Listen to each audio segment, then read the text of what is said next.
Hey everyone, I just wanted to check in with you one last time as we're finishing up the course. I can't believe it, 2 weeks always goes so fast. So we're almost done with the class. If you have any late work that you have not yet submitted, please make sure you get that in as soon as you can. Everything is due by Sunday at noon. That will give me time. I'm required to get grades in as soon as I possibly can. So that will give me the time to do that on Sunday afternoon, Monday morning. Um, let's see, in terms of the final project, that's what I actually wanted to address mostly in this video.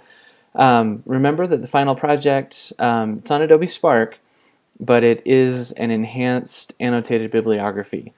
So please do include images and videos, but then also comment specifically on all of the sources that you located to help you answer your research questions. You do need to have an introduction paragraph that explains what your topic is, kind of why you're interested in it, and what your thesis statement is. Remember, for this project, your thesis statement is your answer to your research question.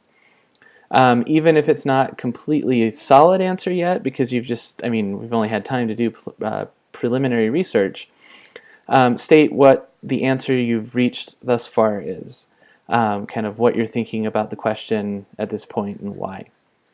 Then you can use that answer, that thesis statement, to kind of be the common thread that connects all of the various annotations that you write of the different sources. So for each source, you need to address 3 specific points. First, you need to give a brief description of the source and the kinds of information that it contains. Then you need to explain in specific terms why you find the source to be credible and reliable. And then the last point is to explain how it's relevant to your project, meaning how does this source help me answer my research questions. Sometimes you'll have a source that didn't really help you answer your research questions even though you thought it would. It's okay to include those and say, this source didn't answer my research questions, but it did do this, that, or the other. So that's the piece you need to remember. It's not enough to just say, this didn't answer my research questions, because that doesn't provide a very thorough analysis of the source. Instead, also say, although this source did not answer my research questions, these are the types of issues that it did address. Okay, and then do have a conclusion paragraph as well to just tie things back up at the end. It's great if you can share your work with us on Twitter. Also share the URL when you submit in Blackboard.